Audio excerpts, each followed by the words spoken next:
রাসূলুল্লাহর হাদিস। আন আবি হুরায়রা রাদিয়াল্লাহু তাআলা আনহু আনিন নবী সাল্লাল্লাহু আলাইহি ওয়াসাল্লাম ক্বালা সাবআতুন ইউযিল্লুহুমুল্লাহু ফি যিল্লিহি ইয়াওমা লা যিল্লা ইল্লা যিল্লুহু। রাসূলুল্লাহর সাহাবী আবু হুরায়রা রাদিয়াল্লাহু তাআলা আনহু তিনি হাদিসটা বর্ণনা করেন। তিনি বলেন, রাসূল ফরমান, কাল কিয়ামতের ময়দানে যেই দিন আল্লাহর আরশের ছায়া ছাড়া অন্য কোনো ছায়া থাকবে না, ওই দিন আল্লাহ তাআলা 7 শ্রেণীর মানুষকে তার আরশের নিচে জায়গা দেবেন।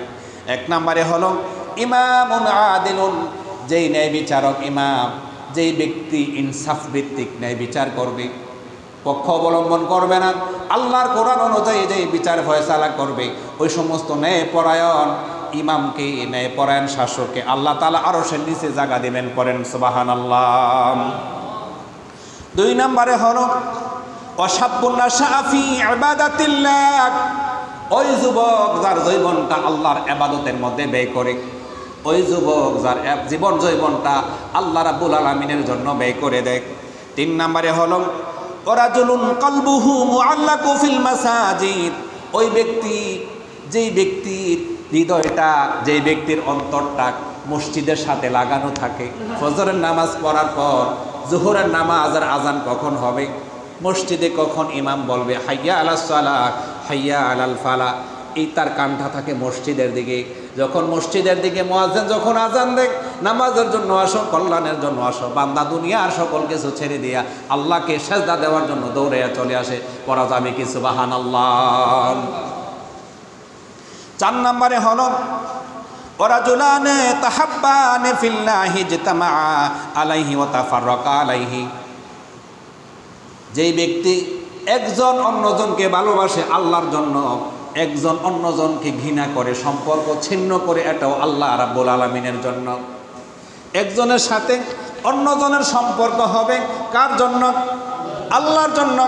একজন অন্যজনের সাথে সম্পর্ক ছিন্ন হবে, এটাও আল্লাহ রাব্বুল আলামিনের জন্য। দুনিয়ার স্বার্থে না, ব্যক্তির স্বার্থে না, পরিবারের স্বার্থে না, আল্লাহ রাব্বুল আলামিনের জন্য যে ব্যক্তি কাজগুলা করতে পারে, আল্লাহ তার জন্য দুনিয়ার কল্যাণ আখিরাতে নাজাতের উসিলা করে দিবেন। পড়েন না সুবহানাল্লাহ। 5 নম্বরে হলো ওয়ারাজুলুন দাআতহু ইমরাআতুন দাতু মানসাব ওয়া জামাল ফাকালা ইন্নী আখাফুল্লাহ। 5 নম্বরে হলো ওই ব্যক্তি, ওই পুরুষ মানুষ যাকে কোনো সুন্দরী মহিলা কুপ্রস্তাব দিল, অশ্লীল কর্ম করার জন্য তাকে প্রপোজ করলো, সেই ব্যক্তি বলল ইন্নী আখাফুল্লাহ, আমি আমার আল্লাহরে ভয় করি, আমি আল্লাহর জাহান্নামকে আমি ভয় করি, আমি অন্যায় কর্ম করতে পারি না। আল্লাহ আমাদেরকে অন্যায় কর্ম থেকে হেফাজত করেন। সকলে পড়েন আমিন।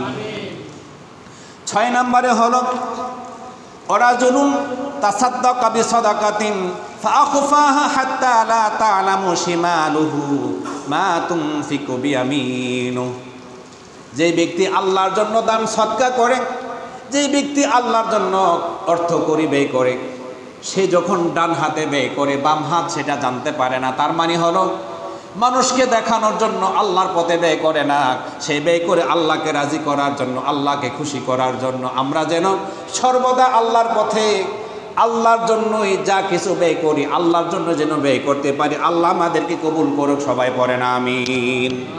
7 নম্বরে হলো ওয়ারাজুলুন যাকারাল্লাহু কালিয়ান ফাফাদাত আইনাহু, ওই ব্যক্তি যার অন্তরটা বিগলিত হয় আল্লাহর জন্য, আর নির্জনে আল্লাহর জন্য কান্দে, নিজের গুনার কথা স্মরণ করে কান্দে, আল্লাহর কাছে অনুতপ্ত হইয়া চোখের পানি ছেড়ে কান্না করে। বিশ্বনবী বলেন, এই 7 শ্রেণীর মানুষ আল্লাহর আরশে নিজে জায়গা পাবেন। আল্লাহ তাদের দলে আমাদেরকেও শামিল করেন। সবাই পড়েন আমিন।